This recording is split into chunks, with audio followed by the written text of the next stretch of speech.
Most love stories begin boy meets girl or something along those lines. But where the story goes from there is anybody's guess. Retired school bus driver Bob Johnson is learning that lesson about life and love's unpredictability. Bob is someone you should know. His love story, one you ought to hear. Bob Johnson and his wife Deb loved to dance. For more than 11 years, they took lessons, even competed. Bob doesn't dance with Deb anymore, but he would if he could. August 14th, 1981, their wedding day came 3 years after he got dumped at a New Year's Eve party, and she was there to pick his chin up off the floor. Love story, chapter 1. Her long black hair, her smile, her bluish-green eyes, and she liked me. Then came 2 kids, careers, and on Christmases, music boxes, Deb's favorite gift. The sailor is me, and that's her, and it plays our wedding song.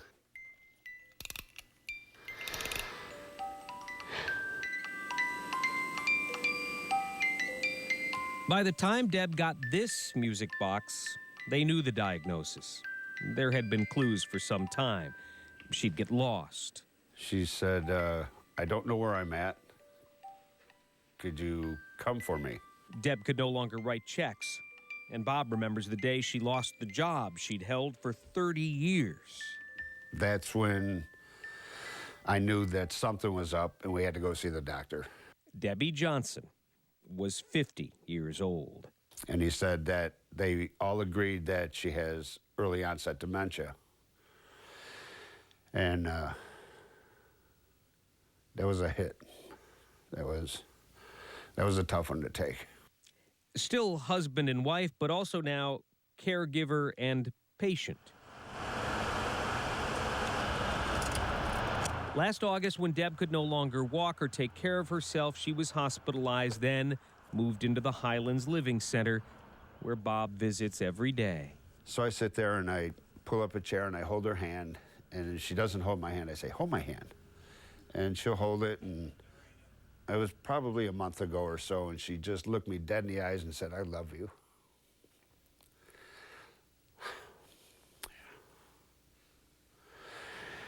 And that's what I hold on to. A few years ago, Bob and his brother walked the Erie Canal Path from Buffalo to Rochester, raising $7,000 for Alzheimer's research. And they will take that walk again in September. This ring right here says, in good times and bad, in sickness and in health. This is the sickness portion right now. She wouldn't give up on me, and I'm not giving up on her. After Deb got sick, Bob stopped dancing. His daughter encouraged him to get back on the floor. It clears my head. It's therapy going dancing. It's therapy for me. And I know she'd want me to do it, and if the tables were switched, I'd want her to do it. For years, he danced with her. Now he dances for her and for himself. It is a break from the heartache. We never really do know where our love stories will lead us. As we were doing this story, we were struck by how many other people, I mean, we're telling one man's story, but how many other people's story is almost just like that. Yeah. How many caregivers there are out there. That is remarkable devotion.